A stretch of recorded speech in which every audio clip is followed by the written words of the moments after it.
Good morning. Good afternoon, ladies and gentlemen. Thank you for coming to the Australian War Memorial to this presentation on Aboriginal service. My name is Michael Bell. I'm the Indigenous Liaison Officer at the Australian War Memorial.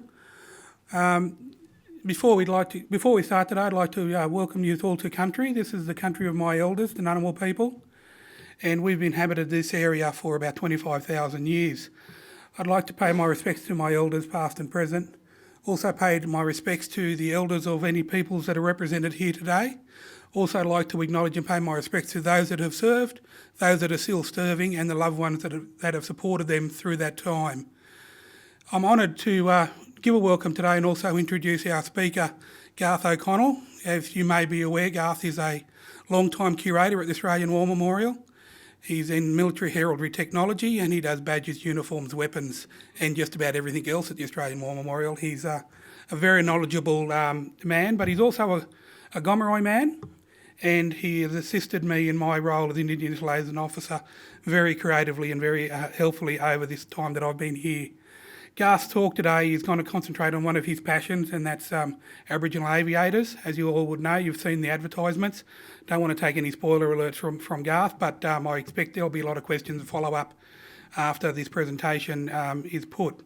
So on behalf of the Australian War Memorial, I'd like to thank you all for coming, acknowledge that it is NAIDOC week, and thank you all for coming out for that. We have a couple of more presentations later on this afternoon and tomorrow. Please feel free to look onto our public programs website, our NAIDOC website, AWM NAIDOC 2019, and have a look at those and avail yourselves of the talk at 3 o'clock by Erin Vink, our Assistant Art Curator, and also a public talk tomorrow by Colonel Tim Rutherford as part of our program. And we have an Indigenous LPC tonight for those who'd like to stay and hang around. I know it's cold and wet outside. Stay. You'll enjoy the warmth at the Australian War Memorial. Without any further ado, you've come to hear Garth. And Garth, thank you very much for everything you do for me and hope everything goes well. Ladies and gentlemen, Mr. Garth O'Connell. I managed to leave out one of the most important facts. Garth has recently been named ACT NAIDOC Person of the Year.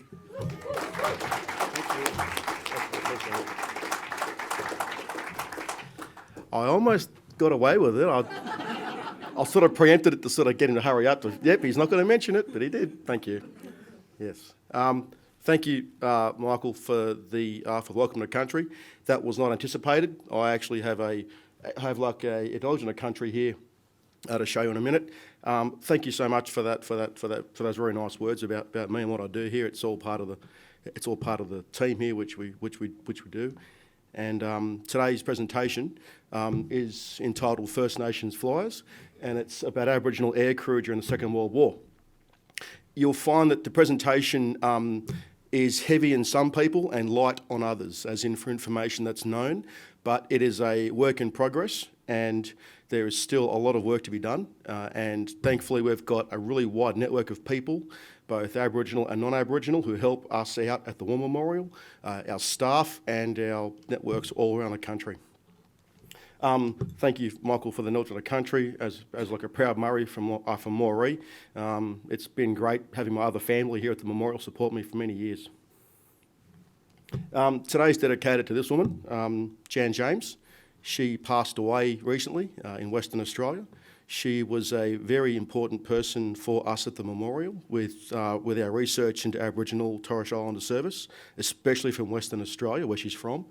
She was a non-Aboriginal woman, but she was adopted by the local community and given a name, grandmother, in Noongar language. And she helped me identify the man on the right-hand side of the slide here, which is of an Australian soldier called Private David Harris. He was 2nd 11th Battalion, who was wounded in Crete and made a prisoner of war. He spent the remainder of the war in Germany. And we have this artwork here by the awesome official war artist Stella Bowen, which is called still today, Private, Gowrie House. We didn't know who he was until about 3 years ago, and she helped me find out who he was. And so we were able to give this man some dignity back and to give him a name, because unfortunately Stella forgot to get his name. On that day she painted him in June 1945 in England after he returned to the UK on his way back home to Australia.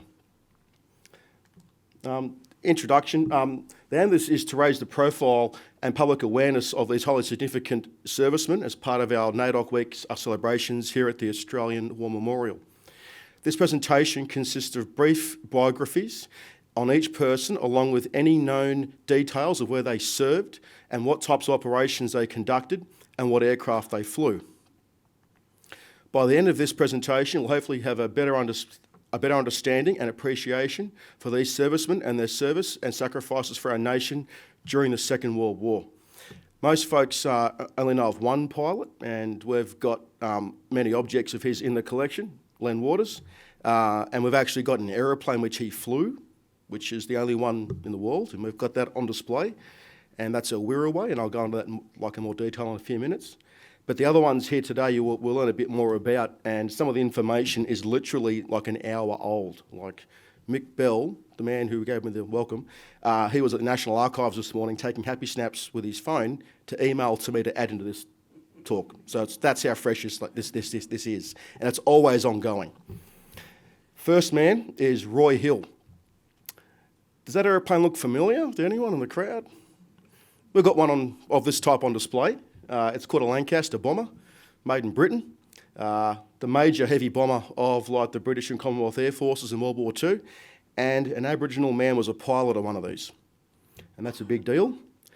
He flew in 2 different squadrons in the United Kingdom, thankfully late in World War II when the Germans weren't as effective in their air defence. It was the most effective and most devastating air defence system in the world, and he thankfully survived about 11 sorties, most of them during night, but with 5 missions during daytime, which is sort of indicative of the operations which these men were involved in March, April 1945, with daylight bombing, for example, of Hitler's hideouts and so forth in the Austrian Alps.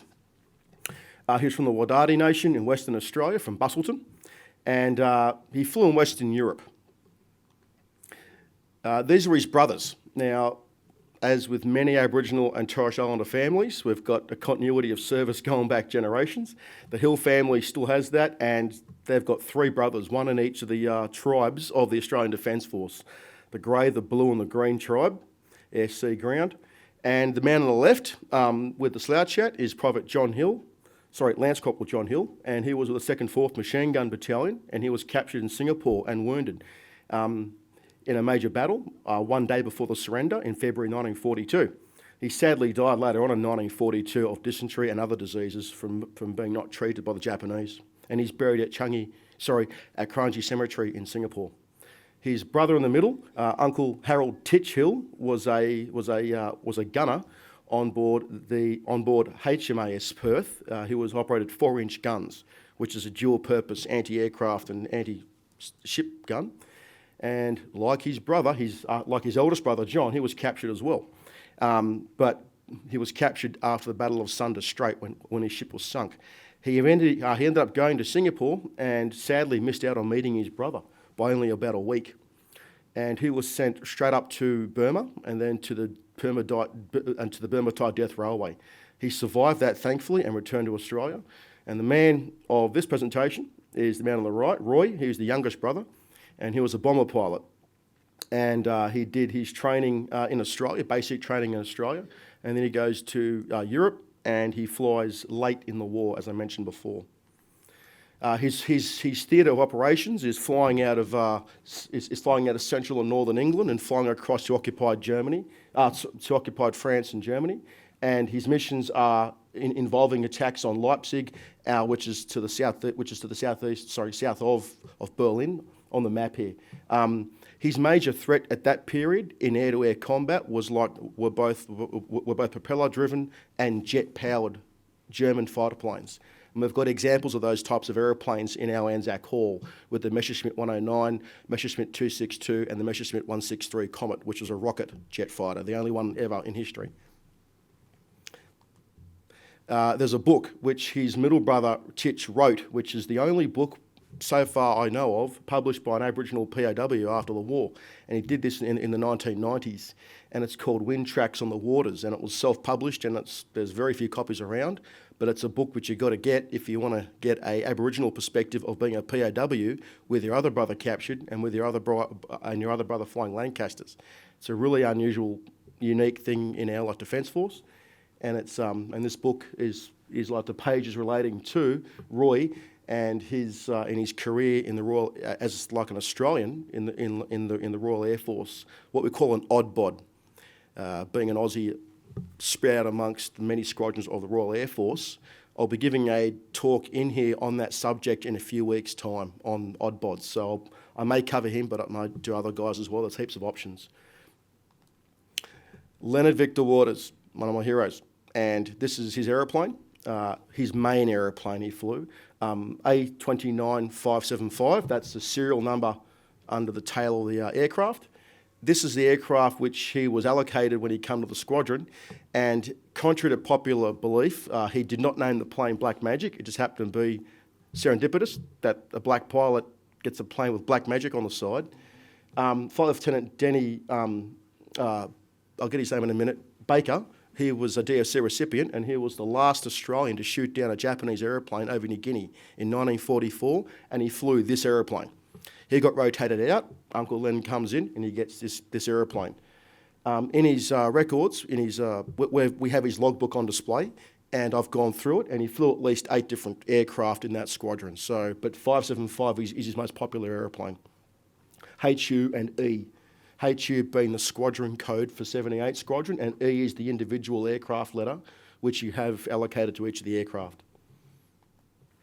There's a really good quote which I wanted to add to this today. I was the coloured boy in it, and I might add that there was 169 of us on the course, and there was 44 or 46 finished up as pilots that graduated and got our wings. The end result, when we got our wings, there was only 3 blokes in front of me on my average. So, from my humble beginning, I was pretty proud of what I am, Warrant Officer Len Waters. Now, he had to put himself through TAFE to be able to enter the Air Force. So, being denied his education didn't stop him. It shows you how determined this young man was to become an elite in our forces. This is his enlistment photo. I had a friend of mine say to me, "He looks a bit like Elvis." And I went, "Actually, yeah, now you mention that, it looks a bit like Elvis." I think the family takes that as a compliment. We've got members of the family here today, so I hope it's a compliment. And he's from my mob and Michael's mother's mob up near Maurer. And he's a fighter bomber pilot. So he's trained in air-to-air combat, and he did that at Mildura, which is where 20TU is, Operational Training Unit. But he also did air-to-ground missions, trained for both roles. But because there was no Japanese aircraft up and around New Guinea in 1945, all of his 95 missions are air-to-ground missions or reconnaissance and so forth. So though he's trained to air-to-air, and that's what you want to do, that's the job you want to do as a fighter pilot, the situation on the ground meant these men were used as fighter bomber pilots during the war. And that was where the majority of the RAAF was used in these fighter pilot planes in 1944-45. He flew 78 Squadron. They no longer exist as a squadron in the RAAF. And he flew P-40 Kitty Hawks, and he flew in the Southwest Pacific area, so SWPA is the abbreviation. This is him down the road near Wagga, at a place called Uranquinty, on the 1st of July 1944, so it's nice and cold there, and this is his group portrait, and he's this handsome man, second from the left, in the middle row, in front of the Wirraway training aircraft, which has got its nose poking out. This is Len with his mates up in New Guinea in 1945. You see his mates Max Davey, Mike White, Flight Sergeant Waters, and Jack Eagles, and seated in front is Frank Smith. This was after his 21st birthday, which he celebrated up there, and they made their own jungle juice concoction, which was great as it went down, but the next day apparently it wasn't too good. So this is them recovering after his 21st birthday in an operational area up in the islands. Famous photos of his, and thankfully we've got these photos in our collection here at the War Memorial. You've got the aircraft 575 Black Magic there, and what is presumed to be the same aircraft on the right with him sitting in it, looking like a movie star. So the aircraft have got on the leading edges the white lines, so when they're flying head to head with another aeroplane coming at them, as an allied recognition mark, they had white on the leading edges. So in that critical few seconds of where you decide, am I going to shoot this aeroplane or leave it, that's like the white leading edges on like US and Australian fighter planes in New Guinea in 1944-45. Because some folks have said to me, how come it's a camouflage plane but it's got white? It's all part of not having your mates shoot you down. Some objects which we've got in our collection here at the memorial, which I'm a very proud custodian of, and we've got his service medals, his wings. Now these are not mounted the way you're supposed to wear your service medals. Like you wear them all nice and neat. He wore them this way, so that's the way we have them kept forever in the collection. So once they leave the forces, if you want to run upside down and left or right, you can do whatever you want to do with your medals, because there's no law saying you have to do that. But when you're in a uniform, you've got to wear your medals a particular way. So they're kept like that is. He won the middleweight boxing trophy up in Maurer, and he was awarded a improvised plaque. Now, the plaque was made from aircraft-grade metal, so it's not very good, it's very scratched. So this photo makes it look better than what it really looks like in real life. It's really hard to read out, unfortunately. You can just make out his name on there. And his flying helmet. Now, that's an American-style helmet, not the famous leather ones which you'd wear in training in Australia, for example, but when our men were up in New Guinea and in the islands, serving alongside the Americans, we often adopted and just borrowed, steel, whatever, American flying gear, which made your life a bit more comfortable when you're in a cockpit of an aircraft way above the islands. So that's why it's an American-style helmet. This is his logbook, and it was one day a few years back, I decided to go into the exhibition, open it up before opening, of course, so that there's a public around. I get in there, I sit down, and I'm taking photos of each page.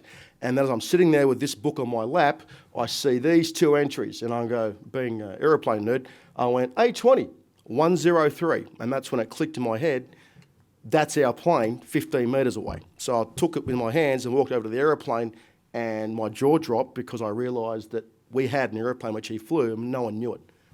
Not even the family knew. So I was able to put a connection in between an object in our collection and Uncle Len. Now, this aircraft was put on display about 18 years ago, not because of Len Waters, but because of these two brave Australian aircrew who shot down a Japanese Army fighter aeroplane over Boona on Boxing Day 1942.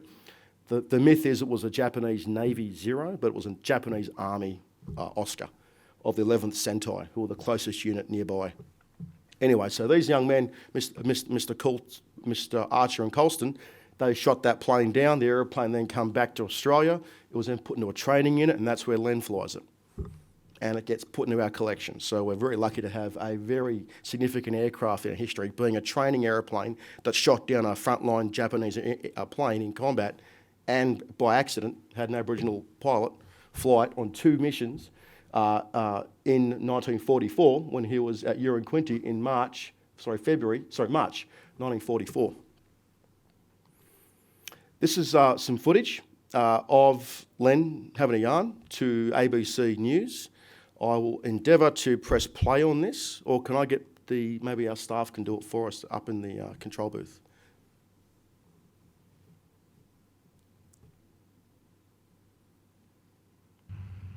The Kitty Hawk aeroplane has been in the news again, 50 years after it screamed into action against the Axis forces. The unveiling of a restored fighter in Canberra last week sparked memories. Sorry, it's not working there. We'll try it again one other time, and if it doesn't work, we'll have to move on. But I can forward anyone the link for this, which is a video off the ABC website. The aeroplane has been in the news again, 50 years after it screamed into action against the Axis forces. The unveiling of a restored after we've fighter finished in this, Canberra.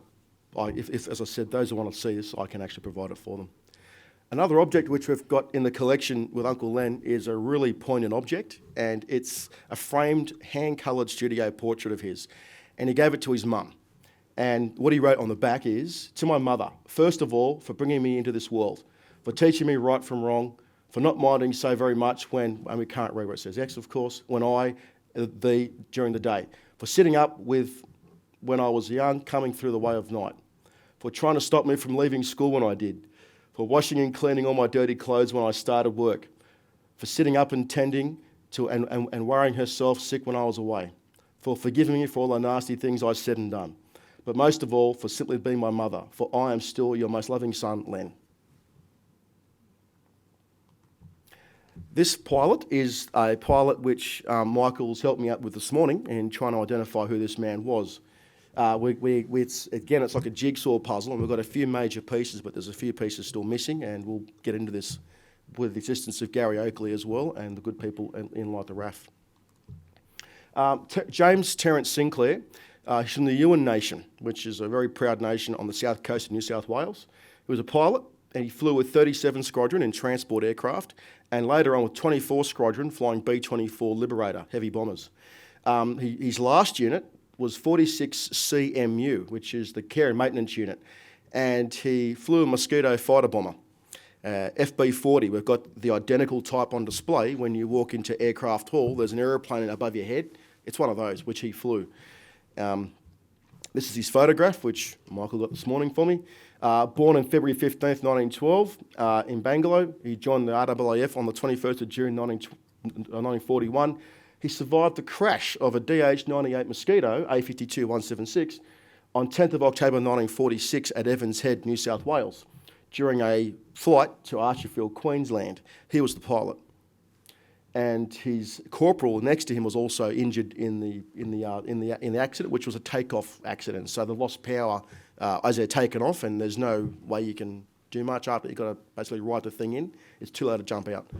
And he discharged in May 1948 at the rank of flight lieutenant. James Stanley Gooch, AFC MID. So when you see the letters in capitals after a name, that means this person's got some pretty big medals. And in this case here, it's like the Flying Cross, and I mentioned dispatches. This aircraft in this image right now is from the same squadron he was in at the same time in 1945, operating out of Taji in New Guinea in 1945. And this is the aircraft of one of my former OCs in the army, Tim Dorr. His grandfather flew this airplane alongside Mr. Gooch. And these images are used with permission by a very talented Australian artist called Juanita Franzi, and she's let me use a couple of images to help illustrate my presentation today. This one, I thought I'd put a map together very quickly to show you where and what he did. It all starts for him in Western Australia, and that's where he's from. And he actually enlists in Perth in October 1941. He's living at Condit, which is 204 kilometres northeast of Perth, which is on the blue map part of the map there. And he then does his initial training at like Cunderton, which is just east of Perth in February 1942. Correction, at Pearce, north of Perth, in October 41. He then goes to his elementary flying at Cunderton, and then he finishes up with his flying training at Geraldton, north of Perth. He then crosses it over to the east coast, and he does more flying here, training. He goes to OTU at Bounsdale, which is where he gets to learn how to fly Beauforts. And he then goes to the base torpedo unit at Maurer, and they were flying around Jarvis Bay, dropping torpedoes and practicing like their torpedo drops. One good reason why they did that is because the water's so clear in Jarvis Bay, if you've ever been there, and when you want to recover your dropped torpedoes, you can see them. Better than dropping in the middle of the ocean, wasting these torpedo training devices. So you're better off using it down there. He then goes to this city, Canberra, in April 1943 to RAFVR, and he becomes part of 8 Squadron. They had already existed in the RAAF, but they were wiped out in the fighting in Singapore and Malaya, flying Lockheed Hudson bombers. We've got a Hudson bomber of the type at the airport here in Canberra, which is like a good connection. He then goes to Townsville in his lead up to the unit then going to Goodenough Island in August 1943. And their final operations that he does as a bomber pilot is along the north coast of New Guinea, supporting the AIF as they're advancing along, pushing the Imperial Japanese Army off Australian territory there of what was then Papua New Guinea. And then his war finishes his operational walk finishes, and he returns to Australia. He later on serves at the Central Flying School at Point Cook in 1950, and that's where he gets an Air Force Cross, the AFC, for his really good training techniques and so forth. And he's famous for a accident, infamous, which happened at our northernmost city of Darwin. This is one of the aeroplanes which he flew, which I've been provided for by Mr. Tim Dorr via the ADF Serials website, and it's A9 665, and it's got nose art on the side of the aeroplane, so I'm very interested in that. And he flew this aircraft at least once, and his most common aircraft which he flew was A9 676. This is a list of aircraft which he flew. Like his rank as you progress through the RAFVR. As an aircraftsman, a leading aircraftsman, a pilot officer, and so forth, ending the war at squadron leader in 1945, and his postings along down here. So, as I said before, Western Australia, east coast of Australia, New Guinea, back to Australia, Laverton, East Sale, Point Cook, Wagga, and so forth. His connection to us, to like the Aboriginal community, is in Western Australia. I'm not quite exactly sure just yet which mobs he's from, but Michael Bell can probably help me out with that. His uncle served in the First World War as a soldier, and this is what got Michael's attention. And this is for Private Matthias Fian. Matthew's nephew, Royal Australian Air Force Group Captain James Gooch, was mentioned in dispatches for gallant and distinguished service in 1945, and 9 years later was awarded the Air Force Cross by Her Majesty the Queen. James has the distinction of being the highest known ranking officer of a long and honourable line of volunteers of Aboriginal descent to have served their country. So with this lead, we then chased up Mr. Gooch, and sure enough, yeah. This book was only launched here last Friday. So that's how fresh this information is on him. Yeah. This is the plane which he crashed. Australia's first jet fighter, A771.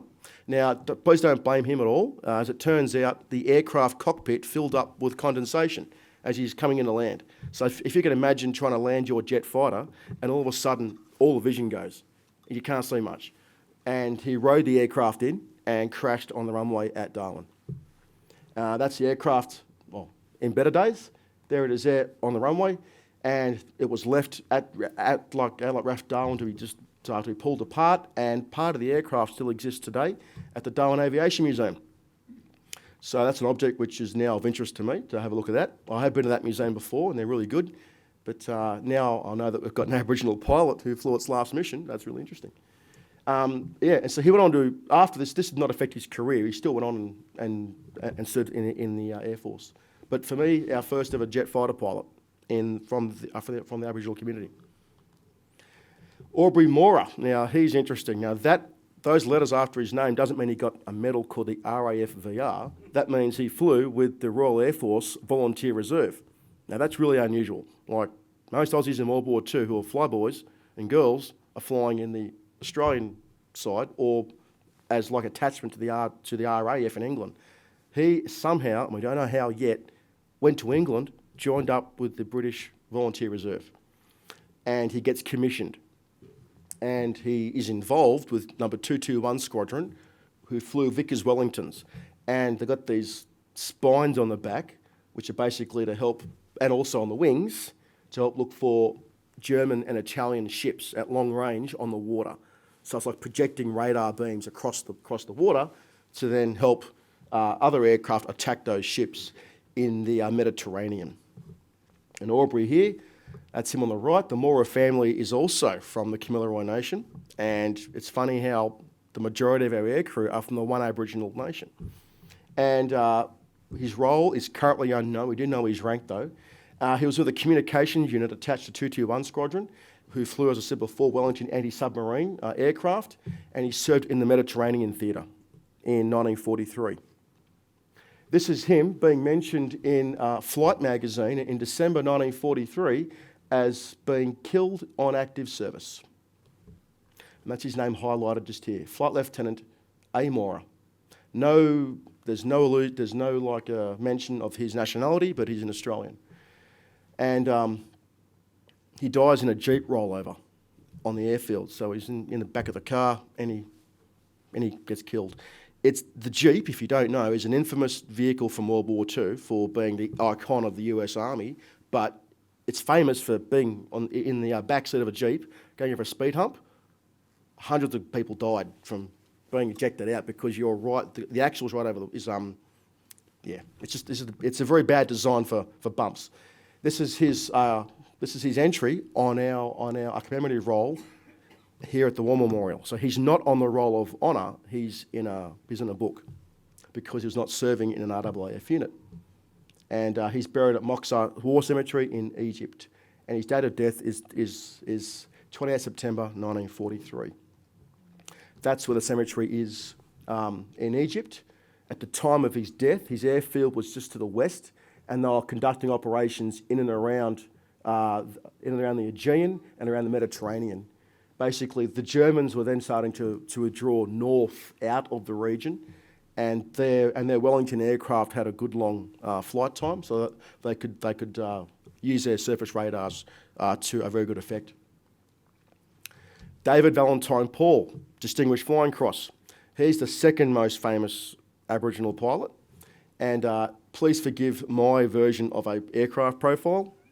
It's nowhere near as good as Juanita's and anyone else, but I was that desperate to do one, so I tried to make this one up. So yeah, and I put the correct letter and the serial numbers and so forth. So yeah, hopefully, I actually want to get an artist to do it properly. David Paul, DFC, drum roll. Look at the nation. Yep. So we're Murray's from northwest New South Wales and into Queensland. So in last night's sporting event, I heard there was on, we're pretty much can go for either team because our traditional country is on both sides of a border. Bomber pilot, 454 Squadron, Martin Baltimore light bomber. For aeroplane nerds, it's a really cool plane because it's American-made and designed, but never flown by the Americans. They made it for the British and said, you can take it. And he flew in the Mediterranean theatre of the war. You've got 4 aircrew in a Baltimore. You've got one guy on the front, one in the nose, and 2 on the back. The really cool thing about a Baltimore is it's a thin-bodied aeroplane. So the pilot of a bomber sits in basically a fighter plane cockpit. But he's got people on the front of him and behind him to help cover front and back. That's him there. I won't read all this, but basically he was born in 1920 and his family moved him to Sydney. His mother essentially wanted to have her kids grow up without racism, so the old family story about they're not Aboriginal, they're like from a dusky other background, and they moved out of Maurer and went to Sydney and just mixed into the community. He was a really good footballer. He left school at 14, so again, like Uncle Len, he had to put himself through TAFE to get himself eligible to actually join the aircrew for the RAAF. So again, he's a man that's applied himself to this role, and he's like taken it on. He went and trained in Zimbabwe, what is now Zimbabwe, back then Rhodesia. And if you look at a map of Africa, a lot of our men that went from Australia to Africa to do their training ended up serving in the Mediterranean theatre, which is, of course, is a much safer role than if you went, like my great uncle did in World War II. He went from Australia to Canada trained, and most of those men who were trained in Canada then went to the Bomber Command units over Europe, where they had the worst statistics of any serviceman or woman in the ADF's history of being a bomber crewman over Germany. He flew for 18 months over the Mediterranean, and his commanding officer, a wing commander, John Coates, wrote that he'd become one of the most outstanding pilots in 454 Squadron, and he was an original pilot. So when he and his crew were lost on the 4th of December 1943, it hit the squadron hard. They lost 3 original crews within a week. All of those 3 crews were on their last mission to rotate back home or out on their 30th mission. So it's bad luck to get hit on your 30th mission, but to have 3 different crews hit in a row. 454 Squadron, in the history by Air Commodore Mark Lax, who's an F-111 author and aircrewman, he says that the squadron felt it really hard. After the war, he becomes a policeman in New South Wales after spending a few years as a POW in Germany, and he becomes a pilot in the New South Wales Police Air Wing. And he stays in the Air Force as well until he passes away at his office at RAF Base Richmond in 1973. So again, he serves most of his life in a uniform for his country and for his community. Because he was shot down into the water, you can get an unofficial badge called a goldfish badge, and this is a goldfish badge. And his Distinguished Flying Cross, which no one knows where it is, his medal group, by the way, we have not got the medal group, was awarded for outstanding leadership, initiative and determination. And had he have survived his 30th mission and come back, he would have been given the medal at the airfield, but had to wait till after the war had finished. And yeah, so the next image here is his last mission, which had taken off from Benghazi in Libya. They headed off in the north direction to the west of Crete, which was still German occupied. You don't want to fly over it because there's a lot of Germans there with guns, so you want to fly around Crete. And the old Baltimore bomber, it's got a few forward-aiming guns and a turret, but it's not very well armed. Its job was to basically fly around these lovely Greek islands. If you can imagine the white sand and the beautiful blue water and Germans with boats and guns. What they're trying to do is to resupply themselves, hopefully at night. So what they're doing is leaving major ports like Athens and heading out to the islands with ammunition, food, supplies, men and so forth. And they've got these ships going backwards and forwards. His job with 454 Squadron was to locate these ships, individual ships or convoys, and report their locations so that the aircraft behind them, which were Bristol Beaufighters, which is a very, very, very heavily armed aircraft, could then zoom in and then attack those ships. The Germans were getting quite peeved at that, and that's why in late 1943 they brought a unit of like an elite German fighter squadron with their planes with drop tanks, which gave them extra range. That's what caught 454 Squadron out. The Germans extended the range of their fighter planes into around here, and that's when he got shot down at Lorient Harbour in like 1943. He had on board his navigator George Agg, his air gunner Jim Rennie of the RAF, an Englishman. His air gunner as well was Ralph Simpson. He was sadly killed. He jumped out of the aircraft after they were attacked, and his parachute did not seem to deploy. They were shot down at 8:33 in the morning by a Messerschmitt 109F fighter plane flown by Oberfeldwebel, which is a flight sergeant, Fritz Gramotka of 9/JG-27. Now, JG-27 is a very famous German fighter unit, and Fritz is the man on the right.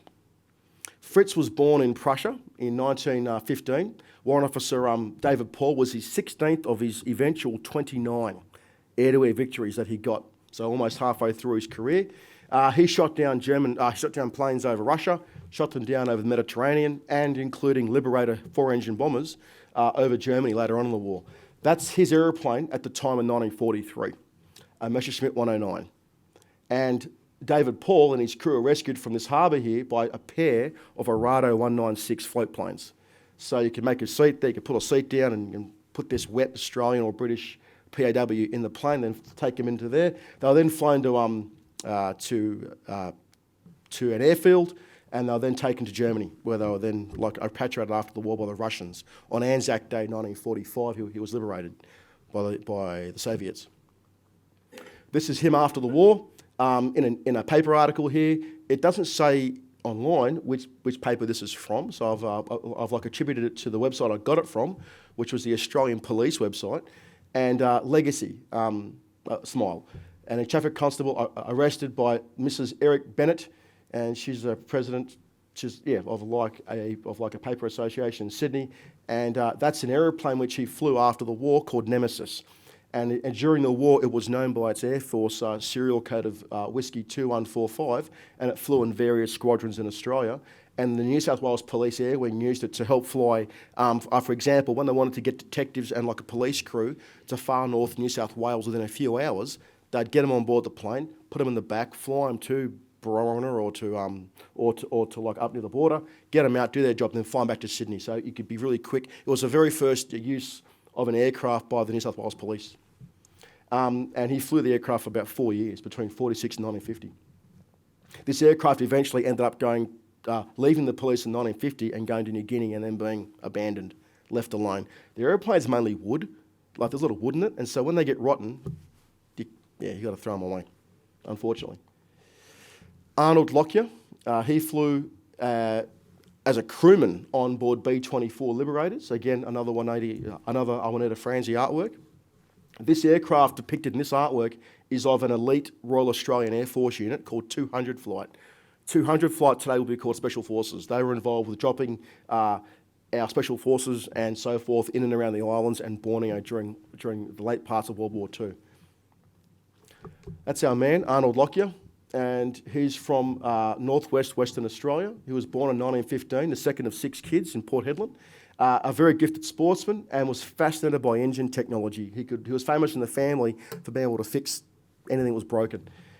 Pre-war, he was a station hand, woodcutter, labourer, and even like a car driver. When he moved to Perth with his wife Susanna, they had 3 kids when they were living in Perth.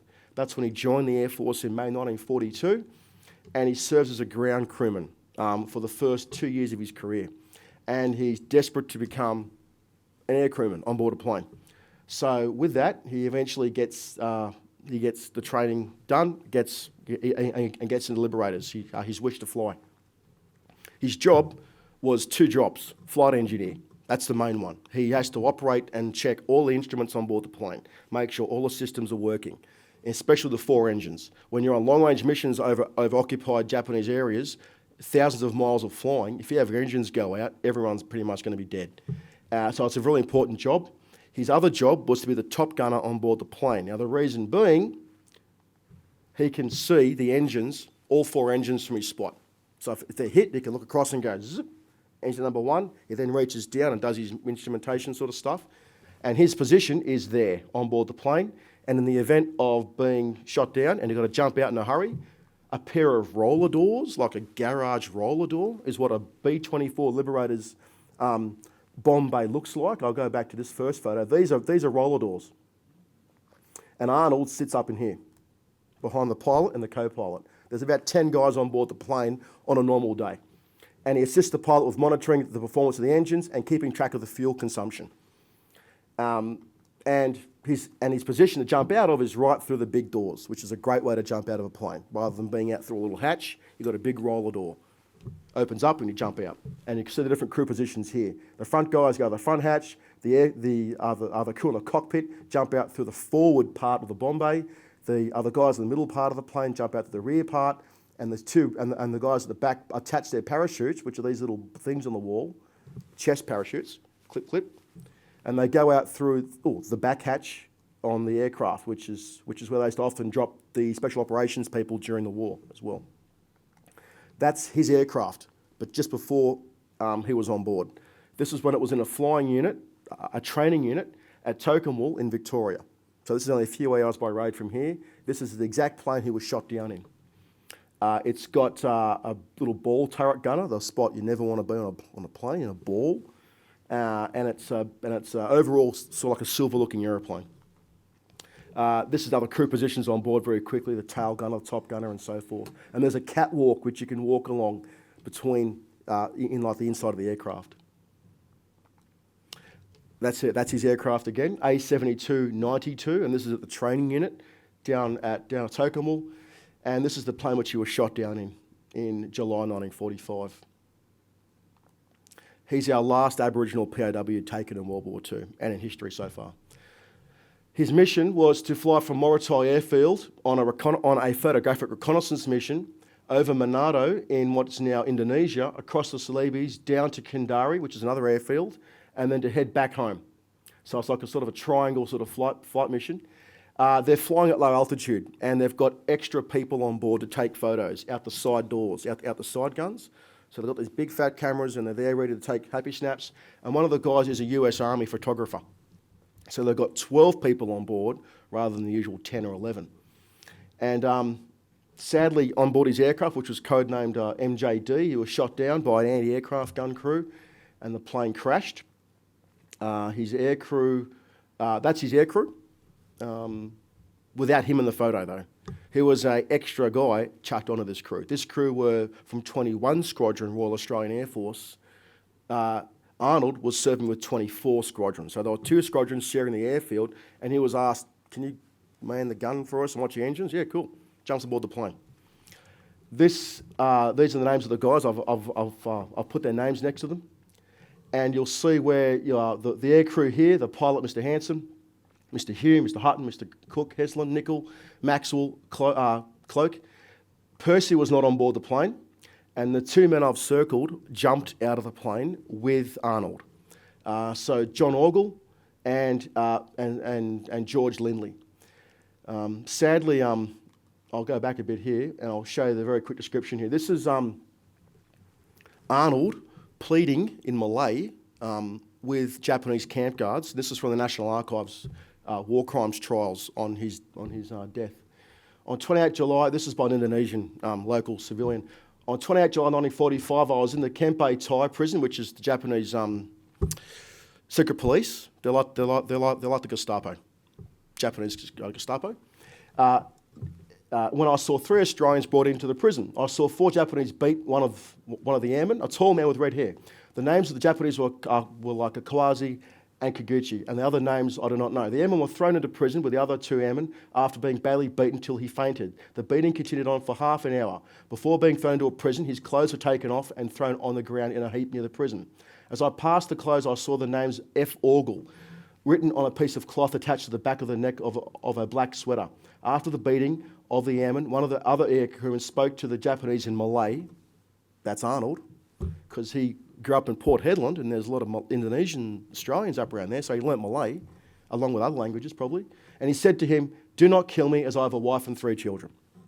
On 30th July 45, I was made by Japanese to dig a grave with the 3 other Indonesian prisoners about 100 yards from the prison.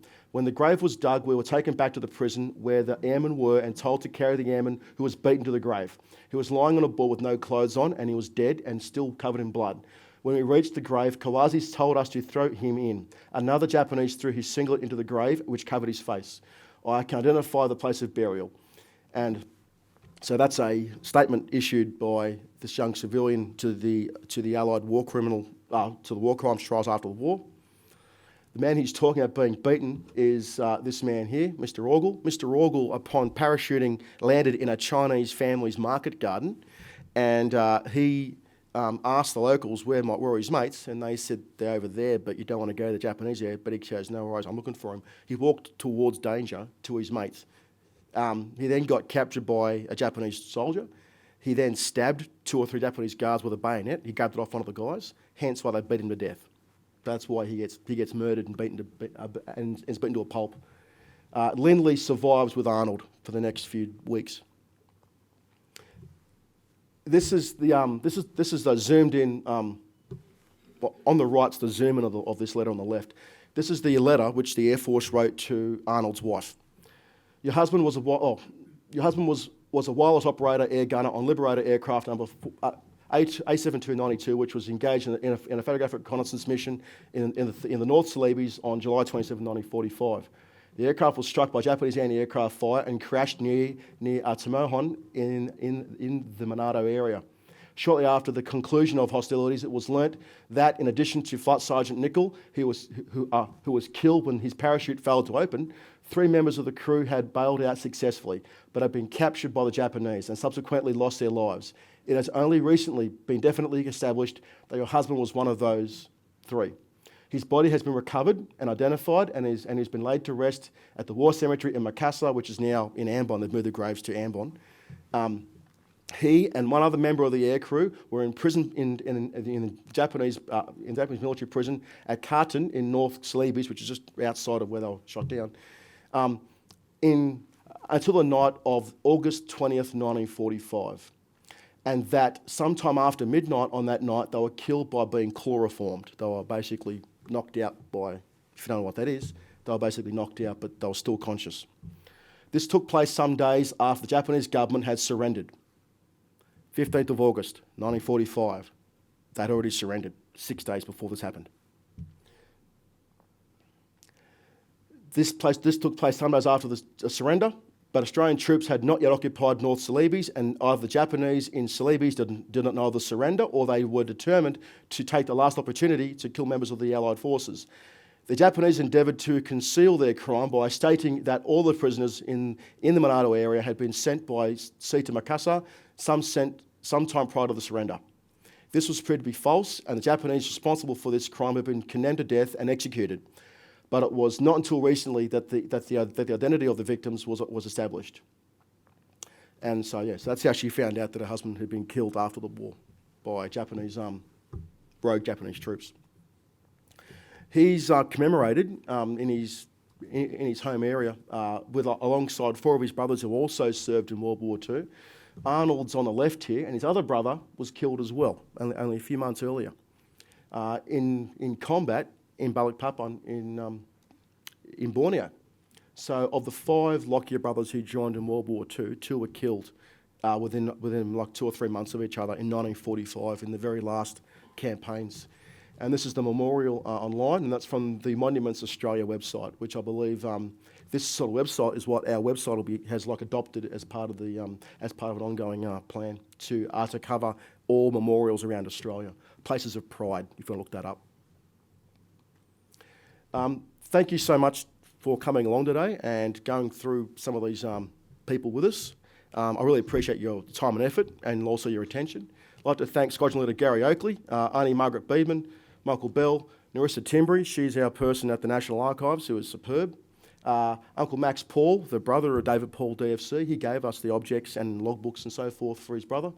The families of Roy Hill, Len Waters, who are here, Uncle Arnold Lockyer, David Paul and James Gooch, Greg Mebison, Tim Dorr, Juanita Franzi for the artworks, Air Commodore Mark Lax, he's the author of 454 Squadron book, IATSIS, who are superb at helping us establish like the family connections for all these men, the National Archives website, and Trove, which is an online gold mine, the ADF Serials website, and Red Room Models, who helped me out with getting some of these aircraft profiles. Are there any questions? Pause for effect. Oh, thank you. Thank you. All right. I thought I'd put this on. They were pumping out 1 Liberator an hour in 1944. 1 hour, put one of those aeroplanes up. Yeah, it's an amazing aeroplane. And we've got Aboriginal aircrew on 2 or 3 of them, so that's all pretty good.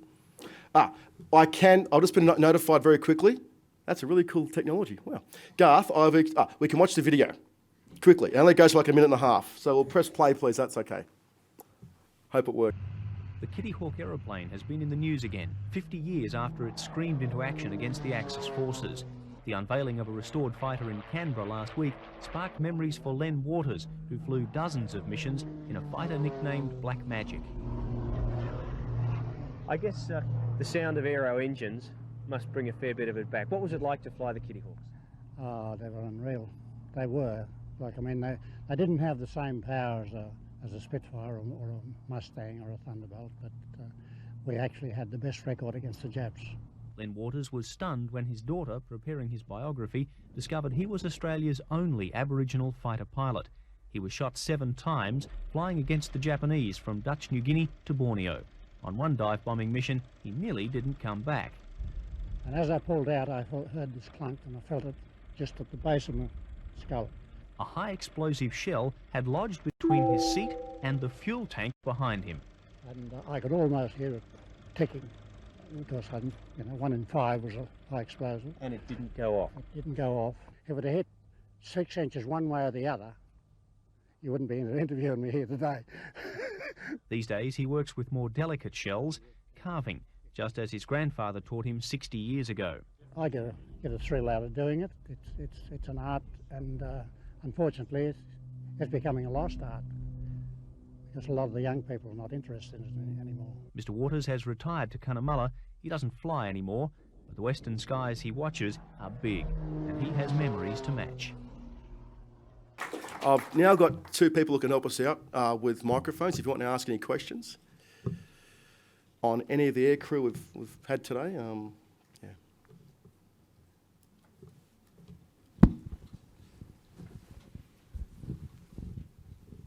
Thank you very much, Garth. That terrific job, really very affecting. You're doing great work, and I think it's terrific that we're actually seeing this sort of stuff being recovered and rediscovered and promoted, which hasn't been a story that's been recognised and told before, which is a real problem. As you know, I've got a Canadian connection, and Canadians are rediscovering some of their heritage. We're here with a New Zealander who obviously very strong Maori heritage there that they're rediscovering, which is great.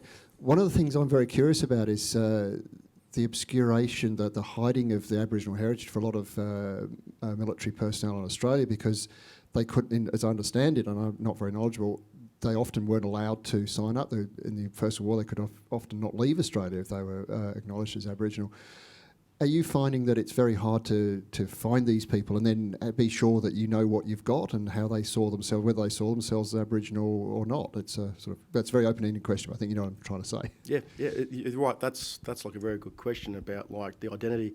Essentially, guys like all but one of these men flew under the proverbial radar to get into the Air Force. All right, one was obviously Aboriginal, nice and dark, and the whole features and stuff, and he was Len Waters. The other fellows are pretty fair, like me. So they used that sort of mixed ancestry to get themselves in and around prevailing social like these attitudes and also restrictions that were put on them by the government, by the state governments, and also by the federal government in joining their respective unit, like the Defence Force. And that's how come we're only starting to shake the tree now, and names are starting to fall out of families that are saying, yeah, Uncle was actually Aboriginal, and we're sort of proud of that. We don't want to say nothing about it. We don't want to get any sort of discrimination, because they wanted to try and end their discrimination then and there by just going, you know what, like for example with with David Paul's family, his mum said, we're leaving Maurer, where no one knows us, and we're going to start new as the dusky looking family in North Sydney. So she was trying to get her kids a new start underneath this weight of racism and so forth. So she was doing the best for her kids to get out of Maurer and go to Sydney. And he knew his background. His brother Max has told us, we knew we were black, but we were told not to say nothing because Mum's black and don't want to go. Yeah, so that's how they sort of get under the system.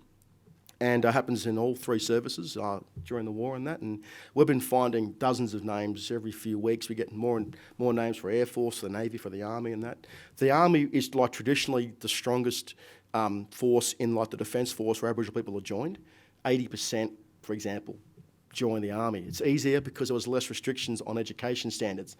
A few of these guys here had to put themselves through TAFE in order to even try and enlist to be aircrew.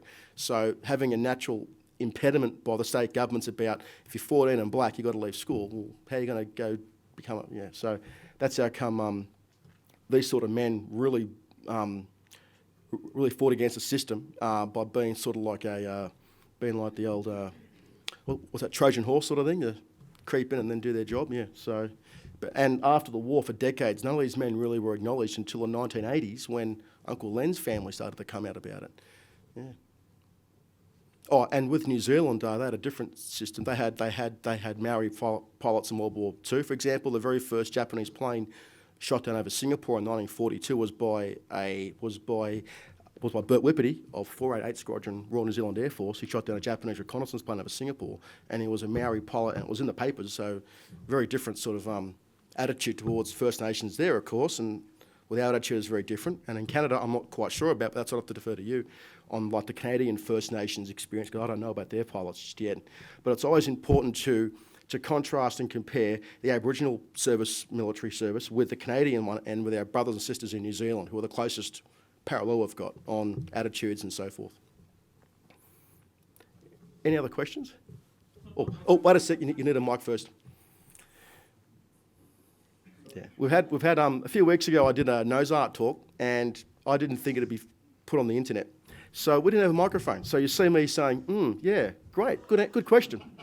And people were saying to me, dude, I want to hear the question. Yeah. So please, we'll get a microphone. Have you got a microphone yet? Yeah. Oh, good. Sorry. Yes, sir. Very quickly, Garth, first of all, thank you very much for a terrific presentation.